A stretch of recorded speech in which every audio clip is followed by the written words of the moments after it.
وہ دن یاد رکھنا جب تم زکوٰۃ ادا نہیں کرو گے تو تمہارا یہ پیسہ، تمہاری یہ رقمیں، تمہاری یہ دولت، تمہارے وہ ڈائمنڈز، تمہارے وہ کرنسیاں، تمہارے وہ بسکٹس جو تم نے جمع کیے تھے، اور تمہارے وہ تمام چیزیں جو تم نے جمع کی تھی اور زکوٰۃ ادا نہیں کی، وہ گرم کر کر کے تمہارے جسموں کو لگائی جائیں گی۔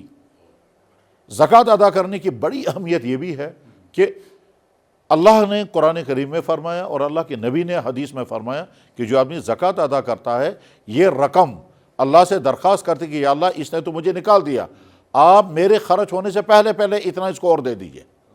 چنانچہ 1400 سال کی تاریخ میں کوئی انسان ایسا نہیں مل سکتا جو یہ کہے گا کہ زکوٰۃ ادا کرنے کی وجہ سے میری پراپرٹی گھٹ گئی، ایسا کبھی نہیں ہوگا۔ زکوٰۃ آپ ادا کریں۔ مثلا مان لیجئے ایک آدمی کے پاس 1 لاکھ روپے آج ہے، اس نے آج 2500 روپے زکوٰۃ ادا کر دی، تو ہمارے حساب سے کیلکولیشن تو رقم گھٹ گئی، یعنی 97,500 رہ گئے، لیکن اگلے سال جب آئے گا تو آپ دیکھ لیں گے، یقیناً دیکھ لیں گے کہ آپ کی پراپرٹی بڑھ چکی ہوگی۔ تو یہ اللہ کا وعدہ ہے، قرآن کریم میں بھی ہے وَمَا أَنفَقْتُم مِّن شَيْءٍ فَهُوَ يُخْلِفُهُ، اور اللہ کے نبی نے فرمایا کہ مفتقر المزکی، زکوٰۃ دینے والا کبھی فقر کا شکار نہیں ہوگا، دینے والا ہاتھ ہمیشہ بلند رہتا ہے، اس لیے دینے کا مزاج بنانا چاہیے۔ بہرحال اسلام میں زکوٰۃ کی بہت زیادہ اہمیت، بہت زیادہ فضیلت، اور زکوٰۃ ادا نہ کرنا بہت بڑا جرم ہے۔ جی مفتی صاحب، کیونکہ یہ جو معاملہ ہے زکوٰۃ کا، یہ ذرا سنجیدہ بھی ہے، گہرا بھی ہے کہ کیسے دینا ہے، کب، کہاں، اس کے معاملے میں قانون کیا ہے کہ کس طرح سے زکوٰۃ دینی ہے؟ ہاں، تو یہ بہت اچھا سوال ہے، اور اگلا سوال یہی آنا چاہیے کہ جب زکوٰۃ کی اہمیت اتنی زیادہ ہے تو ہمیں تفصیل بتائی جائے کہ زکوٰۃ کی ادائیگی کے لیے ہمیں کس مال میں سے، کس پراپرٹی میں سے کیسے حساب کرنا ہے۔ تو اس سلسلے میں اصول عرض کر دیتا ہوں۔ پہلی بات، اسلام نے مالوں کی 2 قسمیں کی ہیں۔ کچھ مال تو وہ ہیں جن پہ زکوٰۃ لازم نہیں، اور کچھ مال وہ ہیں جن پہ زکوٰۃ لازم ہوتی ہے۔ جن مالوں پہ زکوٰۃ لازم نہیں ہے وہ آپ کے گھر، آپ کی گاڑیاں، آپ کا فریج، آپ کے گھر کی جتنی استعمال کی چیزیں ہیں، آپ کے قالین، آپ کے آج کے زمانے میں جتنی فیسلٹیز کی چیزیں گھروں میں پائی جاتی ہیں، ان تمام پر کوئی زکوٰۃ نہیں۔ یہاں تک کہ اگر کسی کے گھر میں لاکھوں روپے کے برتن ہیں، لاکھوں روپے کے بستریں ہیں، لاکھوں کی چیزیں ہیں جو گھر میں اپنی یوز کے لیے رکھی گئی ہیں، تو ان پر کوئی زکوٰۃ نہیں ہے۔ آپ کی پرسنل یوز کے لیے جو گاڑی ہے اس پر بھی کوئی زکوٰۃ نہیں ہے۔ تو یہ ساری چیزیں الگ ہو گئی، یعنی آپ کا مکان، آپ کے گھر کی تمام چیزیں، چاہے وہ کم ہوں یا زیادہ ہوں۔ بہت سارے لوگ ایسے ہیں جن میں 20 30 50 سوٹ ہوتے ہیں کپڑوں کے، ان پر بھی زکوٰۃ لازم نہیں ہے۔ یہاں کشمیر میں لوگ اپنے گھروں میں تانبے کا بہت بڑا برتنوں کا سٹاک رکھتے ہیں، اس پر بھی زکوٰۃ لازم نہیں ہے۔ اسی طرح سے بہت سارے گھروں میں قسم قسم کے قالین ہوتے ہیں، بیڈ ہوتے ہیں، فریج مشینیں ہوتی ہیں، واشنگ مشینیں ہیں، تو ان پر بھی زکوٰۃ لازم نہیں ہے۔ یہ تمام سکوٹر ہیں، اسی طرح سے جنریٹر ہے، ان تمام پہ زکوٰۃ لازم نہیں۔ دوسری قسم چیزیں وہ ہیں جن پر زکوٰۃ لازم ہوتی ہے۔ وہ کیا کیا ہیں؟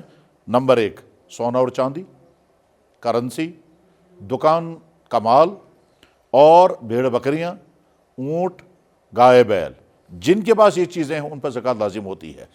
اونٹ تو ہمارے اس خطے میں نہیں ہیں، اس لیے اونٹوں کا مسئلہ ہم الگ کر دیتے ہیں۔ گائے بیل پر زکوٰۃ لازم ہو جاتی ہے، لیکن اتنی تعداد کی گائے بیلیں عام طور پر لوگوں کے پاس نہیں ہوتی ہیں۔ وہ تو 30 گائیں جب کسی انسان کے پاس ہوں گی تو 1 گائے زکوٰۃ دینی پڑتی ہے، وہ بھی نہیں ہے۔ البتہ بھیڑ بکریاں یہاں ہیں، تو جو ہمارے بھائی بکروال یا بھیڑ بکریاں پالنے والے لوگ ہیں، یہ ان کی ذمہ داری ہے کہ وہ سمجھیں اور سیکھیں اور پوچھیں کہ ہمارے پاس اتنے بھیڑیں ہیں، اتنی بکریاں، ہمیں کتنے زکوٰۃ دینی ہے۔ شارٹ میں اتنا ذہن میں رکھ لیجئے کہ 40 بکریاں اگر کسی کے پاس ہوں گے تو ان میں سے 1 بکری دینی ہوگی، اور اس کے بعد اگر 120 بکریاں ہوں گی تو 2 بکریاں دینی پڑیں گی، اور اگر 200 بکریاں ہو جائیں گے تو 3 بکریاں زکوٰۃ بھی دینی پڑیں گی۔ اس کے علاوہ جو ہمارے سوسائٹی میں عام طور پر جو پراپرٹی پائی جاتی ہیں وہ کون کون سی ہیں؟ نمبر 1، ہماری خواتین کے پاس گولڈ اور جیولری، یہ بہت بڑا سیکٹر ہے کہ جو زکوٰۃ کا ہے، اور اس میں بہت کوتاہیاں ہوتی ہے۔ اس سلسلے میں اچھی طرح سے واضح ہو جانا چاہیے کہ ہماری تمام مائیں اور بہنیں جن کی شادیاں ہوئی ہوں یا ابھی نہ ہوئی ہوں، اگر ان کے پاس گولڈ ہے، اگر ان کے پاس جیولری ہے، چاہے وہ میکے کا دیا ہوا ہے، چاہے سسرال کا دیا ہوا ہے، اس کو اچھی طرح سے حساب کر کے رکھ لیں کہ یہ کتنا ہے، اور پھر ہمیشہ کے لیے زکوٰۃ کا نظام بنا کر کے رکھیں۔ تو سونے اور چاندی پر زکوٰۃ لازم ہوتی ہے۔ سوال پیدا ہوگا سونا اور چاندی پر زکوٰۃ کتنی پر کتنی لازم ہوتی ہے؟ تو جواب ہے جس کا یہ ہے کہ اللہ کے نبی علیہ السلام کے زمانے میں سونے اور چاندی کو ناپنے اور بتانے کا طریقہ جو تھا وہ درہم اور دینار میں تھا، اور آج کے زمانے میں گراموں میں ہے۔ تو اس لیے ہم کو سمجھنا پڑے گا کہ حضور کے زمانے میں، نبی کے زمانے میں صلی اللہ علیہ وسلم، جس آدمی کے پاس 20 مسکال سونا، اور یہ 20 مسکال آج کا 87 گرام 87 گرام بنتا ہے، 87 گرام بنتا ہے۔ حضور کے زمانے میں 20 مسکال آج کے 87 گرام بنتے ہیں، اور اسی طرح سے حضور کے زمانے میں 200 درہم چاندی، یہ آج کے 612 گرام چاندی بنتی ہے۔ تو جس آدمی کے پاس 20 مسکال سونا، یعنی آج کے 87 گرام سونا جس آدمی کے پاس ہوگا، اس آدمی پر زکوٰۃ لازم ہو گئی، چاہے وہ مرد ہو چاہے وہ عورت ہو۔ اسی طرح سے اگر کسی آدمی کے کسی مرد یا عورت کے پاس سلور ہے اور وہ 612 گرام یا اس کی قیمت کے برابر ہے، تو بس اس کے ذمہ زکوٰۃ لازم ہو جاتی ہے۔ جو ہمارے دکاندار بھائی ہیں، ان کے پاس جو دکان کا مال ہوتا ہے، تو ان کو اصل میں کرنا یہ ہے، دکان کے مال کا حساب کرنا ہے۔ یہ دکان کے مال کا حساب کریں گے، اس کے بعد دیکھیں گے دکان پر قرضہ وہ قرضہ منا کریں گے، مائنس ہو جائے گا، اور اگر ان کا پیسہ باہر ہے تو وہ پیسہ ایڈ ہو جائے گا۔ تو اس کے بعد پھر جو بچا ہے اس میں زکوٰۃ دینی پڑے گی 2.5%، یعنی 1 لاکھ میں سے 2,500، 100 روپے میں سے 2.5 روپے۔ تو اب زکوٰۃ کتنی چیزوں پہ لازم ہوئی؟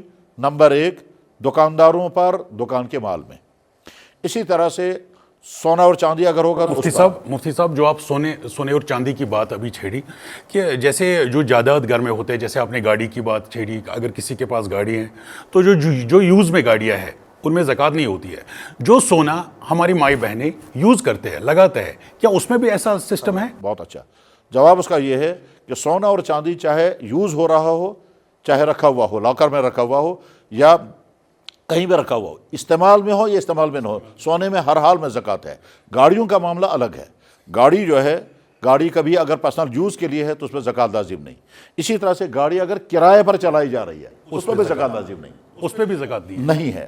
جو گاڑی کرائے پر چل رہی ہے اس پہ بھی زکوٰۃ دی۔ مثلا کسی آدمی نے سومو خریدی اور وہ کرائے پر چلا رہے ہیں تو گاڑی پر زکوٰۃ نہیں ہے، البتہ جو آمدنی اس کی آئے گی اس آمدنی میں زکوٰۃ ہوگی۔ لیکن اگر کسی نے گاڑی خریدی ہے بیچنے کے لیے تو پھر یہ سمجھیے دکان کا مال ہے، یہ بیکا ہوا مال ہے بزنس کے لیے، تو اس پر زکوٰۃ لازم ہو جاتی ہے۔ تو اس پہ سونے کا ہے کہ سونا جتنا بھی ہے اس پہ زکوٰۃ ہوگی۔ اس کے بعد پھر آخری چیز جو بڑی اہم ہے وہ سمجھنے کی ہے کہ آج کے اکثر لوگوں کے پاس نہ سونا ہے نہ چاندی ہے، کرنسی ہے یا نوٹس ہے۔ تو یہ جو نوٹس ہیں، نوٹس پر زکوٰۃ کب لازم ہو جاتی ہے؟ جیسے مثلا فرض کیجئے ہمارے گھروں میں بچے ہیں، ان کے پاس پاکٹ منی، گھر والے ان کو پیسہ دیتے رہتے ہیں، ان کا اکاؤنٹ بھی ہوتا ہے، اس پہ بھی ہوتا ہے۔ اسی طرح سے کسی نے ابھی بزنس سٹارٹ کیا ہے اور ابھی اس نے کوئی اکاؤنٹ کھولا ہے، اس میں پیسہ جمع ہونے لگا ہے، تو کون سی جگہ سے جا کر کے زکوٰۃ لازم ہو جاتی ہے؟ تو اس کا جواب یہ ہے کہ 612 گرام چاندی یعنی 200 درہم، اس کی قیمت نکالنی ہے۔ ہم مان کر کے چلے آج اگر ہم 612 گرام چاندی کی قیمت مارکیٹ ویلیو کے حساب سے جو سونے چاندی کا کام کرتے ہیں ان سے پوچھ کر کے اگر معلوم کرتے ہیں تو فرض کیجئے 50,000 روپے بنتی ہے۔ تو جس آدمی کے پاس 50,000 سے کم رقم ہے اس پر زکوٰۃ لازم نہیں۔ جس آدمی کے پاس 50,000 سے کم پیسہ ہے اس پر زکوٰۃ لازم نہیں، وہ معاف ہے اسے۔ لیکن جو ہی 50,000 ہو جائے گا تو اب اس پر زکوٰۃ لازم ہو جائے گی۔ میں اس کو مثال سے واضح کروں گا۔ فرض کیجئے ایک طالب علم اسٹوڈنٹ تھے، وہ پڑھ رہے تھے اور گھر والے اس کو خرچہ دے رہے تھے، اور خرچہ دے رہے تھے وہ اپنا چلا رہے تھے۔ اب آج اس کو جاب لگ گیا، اس نے پہلی سیلری لے لی۔ یا ہمارے مدرسے سے پڑھ کر نکلنے والا کوئی عالم، آج وہ کسی مسجد میں امام بن گئے، یا اس نے کہیں پڑھانا شروع کر دیا، تو یہ استاد بن گئے یا کسی مسجد میں امام بن گئے یا کسی سکول میں جو ہیں وہ اسلامیات کے ٹیچر بن گئے، تو اب اس کو سیلری شروع ہو گئی۔ مان کر کے چلے مان کر کے اس کو پہلی مرتبہ 30,000 کی سیلری مل گئی، تو اس نے یہ جو رقم لی تو یہ پوچھے گا کہ صاحب آج میں پہلی مرتبہ 30,000 اپنی سیلری لے رہا ہوں، یہ مجھے بتایا جائے کہ مجھ پر زکوٰۃ لازم ہو جائے گی؟ تو جواب آئے گا کہ نہیں ہوگی، کیونکہ 30,000 ابھی اتنی بڑی رقم نہیں ہے جس پر آپ کے زکوٰۃ لازم ہو جائے گی۔ اگلے مہینے انہوں نے پھر 30,000 کی سیلری لے لی، پچھلے مہینے کے 30,000 کی سیلری میں سے کچھ خرچ ہو چکا ہے، کچھ موجود ہے۔ ہم مان کر کے چلیں پچھلے مہینے میں سے 10,000 خرچ ہو چکے ہیں، آج اگلے مہینے میں 30,000 کی سیلری جو ہی لی تو پچھلے مہینے کے 20,000 اور اس مہینے کے 30,000 یہ مل کر کے 50,000 بن گئے۔ تو ہم اگر یہ مان کر چلیں کہ 612 گرام چاندی کی قیمت 50,000 ہے تو اس کے بعد 50,000 روپے آ گیا۔ تو اب اس کو یہ ذہن میں رکھنا ہے کہ فلانے مہینے میں، مثلا شعبان کے مہینے میں، جو شعبان کا مہینہ مارچ میں تھا تو مارچ یعنی شعبان کے مہینے میں میرے پاس 50,000 روپے آگے، میں مالدار بن گیا۔ اب آج کے بعد اس پر زکوٰۃ لازم ہو گئی۔ یہ فوراً یہ پوچھتے ہیں جناب کیا میں مالداروں کی فہرست میں آ گیا؟ کیا میں غریبوں سے نکل کر مالداروں کی لسٹ میں پہنچ گیا؟ جواب ہے کہ جہاں آپ اسلامی اصولوں کے مطابق آپ مالدار ہیں اور اب آپ کو زکوٰۃ دینی ہے ضروری. یہ کہیں گے، یہ پوچھیں کہ اب زکوٰۃ مجھے کب دینی ہے؟ تو جواب آئے گا آپ 1 سال انتظار کریں. 1 سال. اس سال شعبان کے مہینے میں آپ کو پہلی مرتبہ 50,000 روپے آپ کی جیب میں آ گیا، آپ کے اکاؤنٹ میں آ گیا، آپ زکوٰۃ والے بن گئے. اب 1 سال تک آپ دیکھتے رہیے. چنانچہ 1 سال تک سیلری آتی رہے گی، خرچ ہوتا رہے گا، سیلری آتی رہے گی، خرچ ہوتا رہے گا. اس نے اپنے گھر کی چیزیں خریدی، خدا نخواستہ بیمار ہو گیا، علاج کرایا، اپنے ماں باپ کو بھی کچھ دیا، چیزیں بھی خریدی. اگلے سال شعبان کی وہی تاریخ جب آئے گی تو اس کو دیکھنا ہے کہ میرے اکاؤنٹ میں اس وقت کل پیسہ کتنا ہے. اگلے سال اکاؤنٹ میں کل پیسہ کتنا ہے وہ کر کے اس کا 2.5% اس کو زکوٰۃ دینی ہے. اب بتائیے. جی مفتی صاحب، جیسے کہ آپ نے کہا کہ ایک بہت ہی گہرا سا یہ سنجیدہ بھی معاملہ ہے، لیکن ایک مختصر سی آخری سوال چیز جس پہ میں چاہتا ہوں کہ مختصر سی روشنی آپ ڈالیں کہ اس زکوٰۃ کے حقدار کون ہیں. اور اب جب آدمی نے سمجھ لیا کہ میرے ذمہ زکوٰۃ لازم ہو گئی ہے اور مجھے زکوٰۃ ادا کرنی ہے اور حساب ٹھیک طرح سے کرنا ہے، اس میں کبھی کبھی بہت سارے مسائل پیش آ سکتے ہیں جو کسی عالم سے بشرطے کہ وہ ماہر ہو، قابل ہو اور زکوٰۃ کے معاملات کو گہرائی کے ساتھ سمجھتا ہو، اس سے مل کر کے تمام مسائل اپنے حالات سامنے رکھنے چاہیے، اپنی پراپرٹی بتانی چاہیے. بلکہ یوں کہیے کہ اسلامی ماحول میں تو مالدار لوگ باقاعدہ مفتی کے پاس جا کر کے اپنی ساری پراپرٹی کا حساب ان کے سامنے رکھتے تھے کہ ہماری پراپرٹیاں یہ ہیں، ان میں سے بتائیے کون سی چیزوں میں ہمیں زکوٰۃ نہیں دینی ہے، ان کو مالا کریں گے، اور کون سی چیزوں میں ہمیں زکوٰۃ دینی ہے ان کا ہمیں بتائیے. اور جب وہ وہاں حساب کر کے ان کو بتاتے تھے تو اسی وقت وہ زکوٰۃ کی ادائیگی کا فیصلہ کرتے تھے. طریقہ یہی ہے. اس کے بعد جب آپ زکوٰۃ ہمیں دینی ہے تو قرآن کریم میں اللہ تعالیٰ شانہ نے زکوٰۃ کے مستحقوں کی لسٹ بتا دی ہے. وہیں سے طے کر دیا ہے کہ یہ ہیں وہ لوگ جن کو آپ زکوٰۃ دیں گے. شارٹ میں جب ہم انہیں کہیں گے تو غریب لوگ. یہ غریب گھروں میں ہو، یہ غریب رشتہ داروں میں ہو، یا آپ کے پڑوس میں ہو، یا کہیں، ان غریبوں کو اسلام نے زکوٰۃ کا حقدار بنایا. جناب رسول اللہ صلی اللہ علیہ وسلم نے ایک بڑے عجیب صحابی، صحابہ تو سارے عجیب تھے، سب کے اندر عجیب عجیب کمالات تھے، ان صحابہ میں سے ایک صحابی تھے معاذ بن جبل رضی اللہ تعالیٰ عنہ. ان کو اللہ کے نبی نے فرمایا تھا اعلمہم بالحلال والحرام معاذ بن جبل. حلال و حرام کو سب سے بہترین انداز میں سیکھنے والا، جاننے والا جو ہے وہ معاذ بن جبل ہے. تو معاذ بن جبل رضی اللہ تعالیٰ عنہ کو حضور نبی علیہ السلام نے گورنر بنا کے بھیجا ملک یمن، اور یہ فرمایا وہاں کے مالداروں سے زکوٰۃ لینا اور وہاں کے غریبوں میں تقسیم کر دینا. یہ نہیں کہ زکوٰۃ لے کر خود کھانا، بلکہ تؤخذ من اغنیائہم وترد الی فقرائہم، ان کے مالداروں سے زکوٰۃ وصول کرنا اور وہاں یہ غریبوں میں تقسیم کر دینا. گویا اس کے معنی ہے کہ وہاں کے غریب سمجھیں گے کہ ہمارے مالداروں سے لے کر کام تو دیا جا رہا ہے، اسلام ہمارے لیے رحمت ہے، اور یقیناً رحمت ہے. تو اب ہماری سوسائٹی میں جو بھی غریب لوگ ہوں گے ان تک یہ زکوٰۃ پہنچانا ضروری ہے. البتہ کچھ لوگ ایسے بھی ہیں جن کو زکوٰۃ نہیں دے سکتے. مثلا کوئی انسان اپنے ماں باپ کو زکوٰۃ دینا چاہے تو نہیں دے سکتا، اپنی اولاد کو زکوٰۃ دینا چاہے تو نہیں دے سکتا، شوہر اپنی بیوی کو یا بیوی اپنے شوہر کو زکوٰۃ دینا چاہے تو نہیں دے سکتے. اسی طرح سے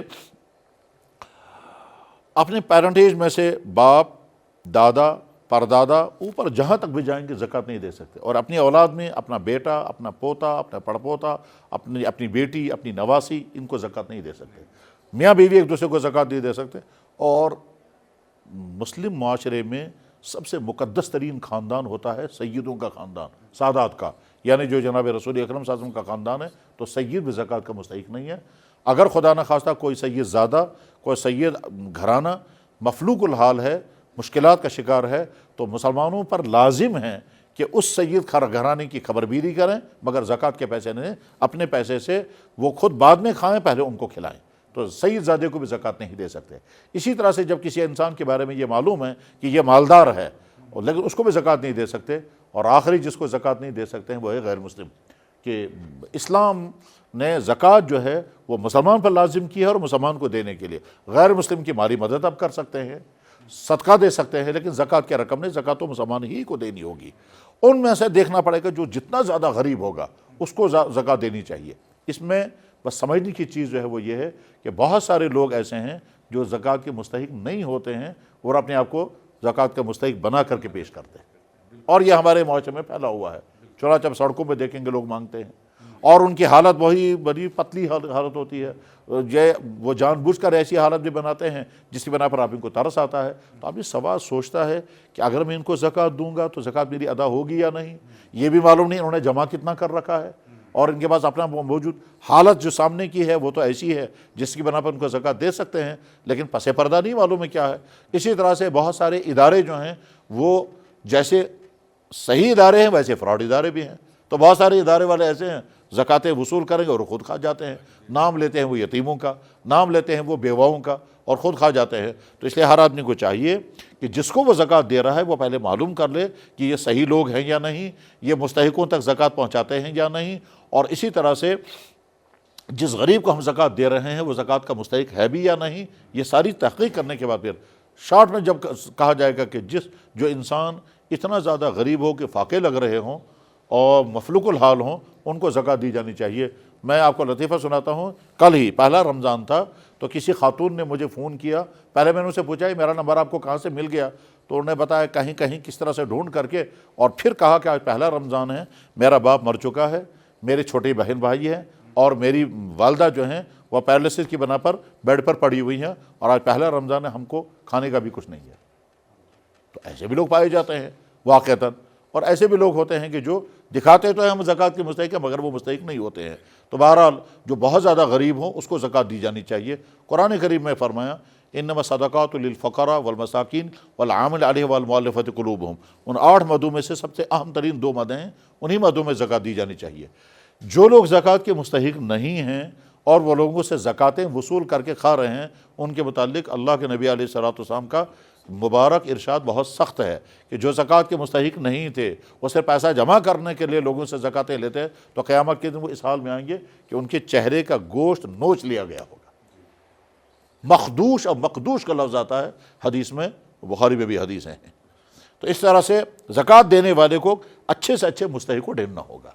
اس کے بعد کچھ اور سوالات آپ کے ہوں گے وہ ضرور فرمائیں۔ صحیح ہے۔ ایک تو خود جب زکوٰۃ دینی ہے، ایک بزنس مین کو زکوٰۃ دینی ہے، اس کو خود بھی ایک ویریفائی کرنا ہے کہ کس میں کتنا ہے میرے پاس مال۔ مطلب نارملی آپ نے بولا کہ اسلامی حکومت ہوتی تو مفتی کے پاس جانا ہے، مولوی کے پاس جانا ہے جو پوری طرح ویریفائی کرے کہ کتنے اماؤنٹ میں آپ کو زکوٰۃ آئے گی۔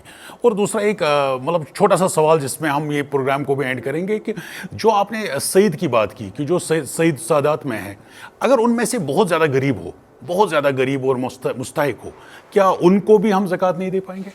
جس معاشرے میں کوئی یہ سید گھرانہ ہو اور وہ بہت زیادہ غریب ہوں تو اب سوال پیدا ہوگا کیا ہم ان کو زکوٰۃ دیں یا نہ دیں؟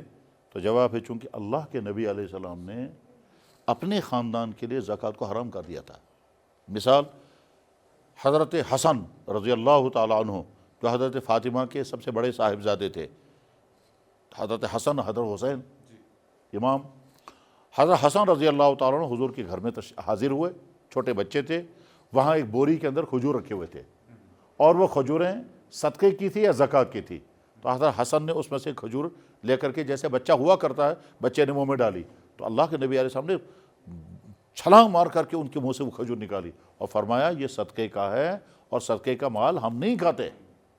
تو چونکہ اللہ کے نبی علیہ السلام نے زکوٰۃ اور صدقات اپنے لیے اور اپنے خاندان کے لیے منع کر دیا ہے، اس لیے کسی سید گھرانے کو زکوٰۃ نہیں دے سکتے۔ مگر اس کے بعد سوال یہ ہے کہ اگر ان کو فاقے لگ رہے ہوں تب؟ تو جواب یہ ہے کہ وہاں کے مسلمانوں کی اجتماعی ذمہ داری ہے کہ وہ ان کو اتنا مالی سپورٹ کریں، مالی مدد کریں کہ وہ اس مفلوق عالم سے نکل آئیں۔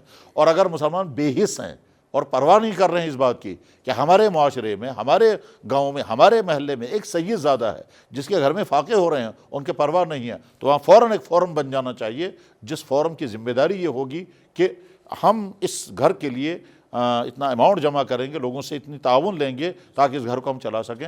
اور جو آدمی اس فورم کو چلائے گا وہ یہ نیت کرے کہ میں اللہ کے نبی کے خاندان کے ایک گھر کو چلانے کے لیے سرگرم ہو رہا ہوں، اور انشاءاللہ اس کے نتیجے میں مجھے بہت بڑا انعام ملے گا۔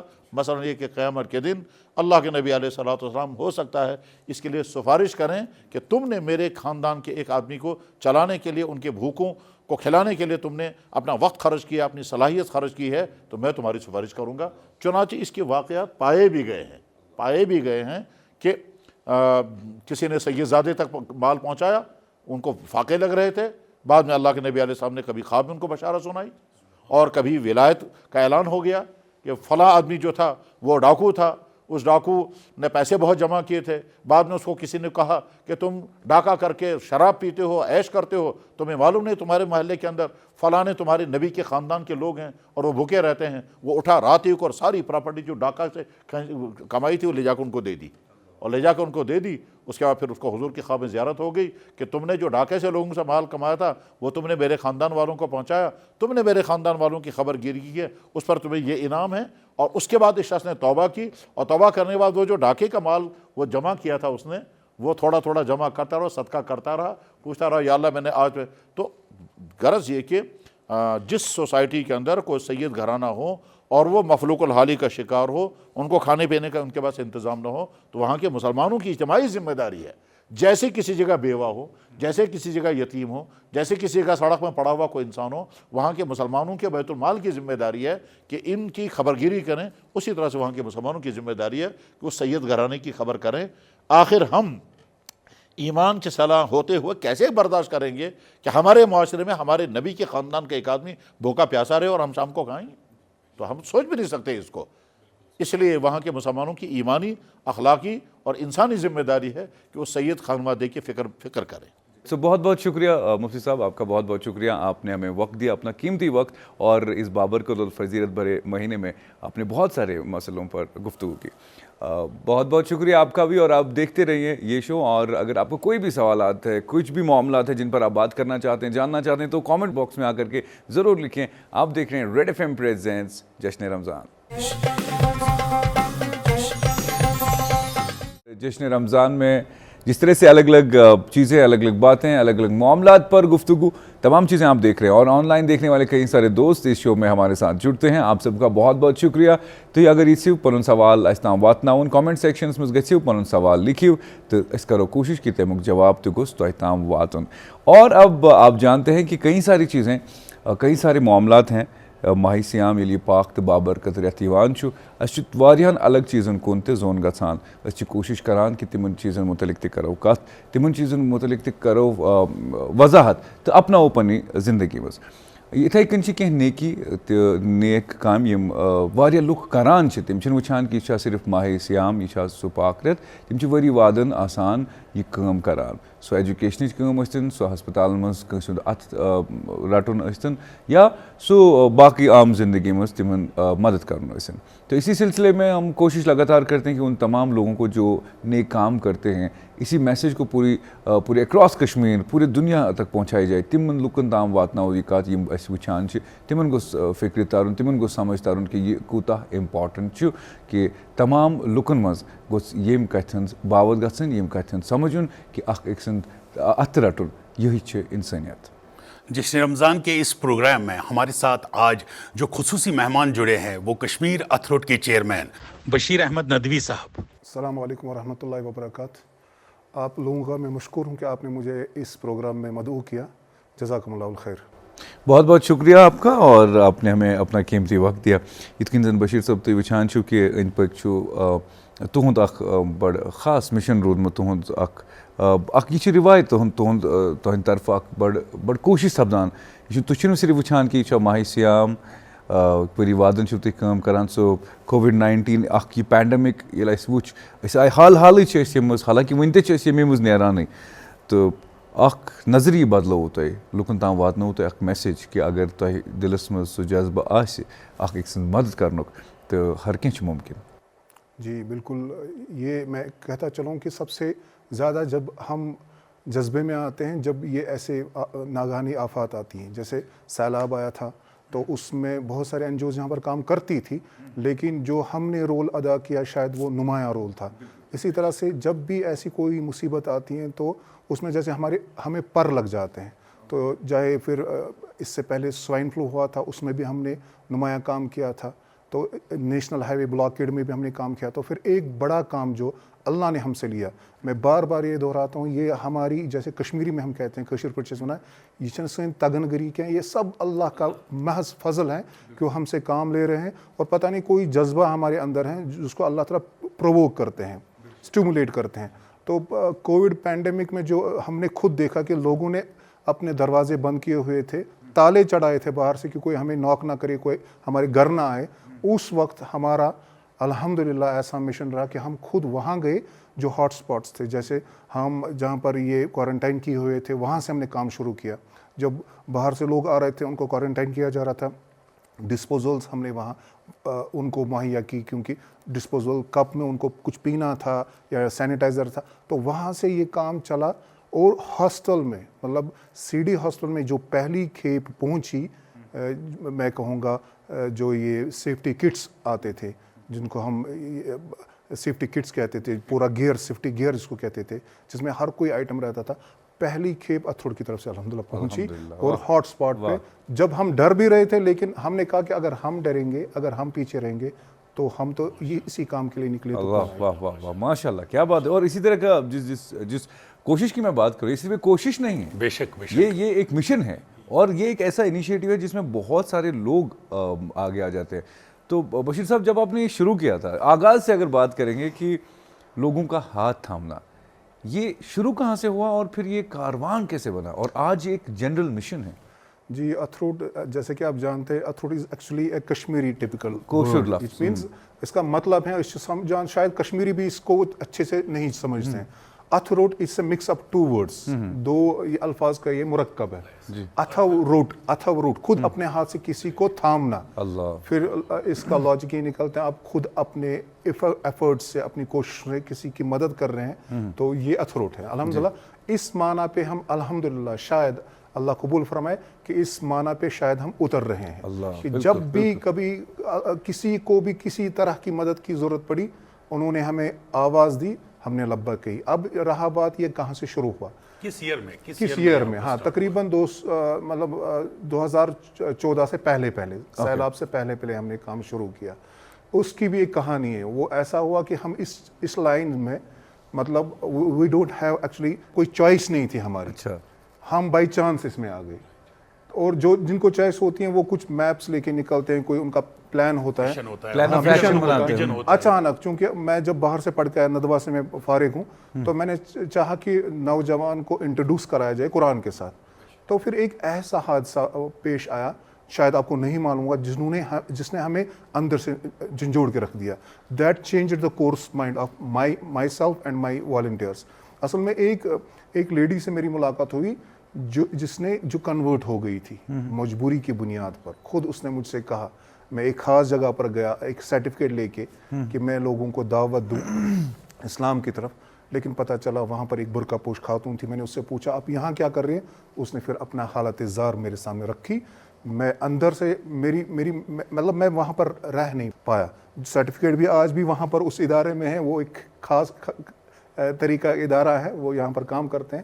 تو میں وہیں پر میں نے وہ سرٹیفکیٹ چھوڑ دی, میں نکل گیا اور اپنے ساتھیوں سے کہا کام وہ نہیں ہے, کام یہ ہے کہ لوگ جو ہیں کنورٹ ہو رہے ہیں, اسلام چھوڑ رہے ہیں, رسول اللہ صلی اللہ علیہ وسلم کا دامن چھوڑ رہے ہیں, ہمیں یہ کام کرنا ہے. کیوں؟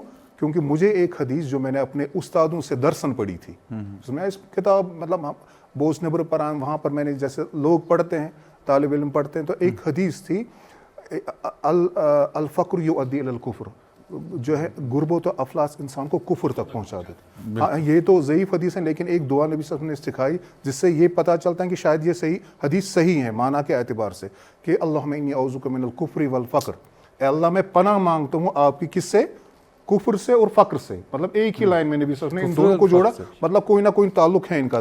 تو مجھے وہ بات وہاں پر سمجھ میں آئی پریکٹیکلی.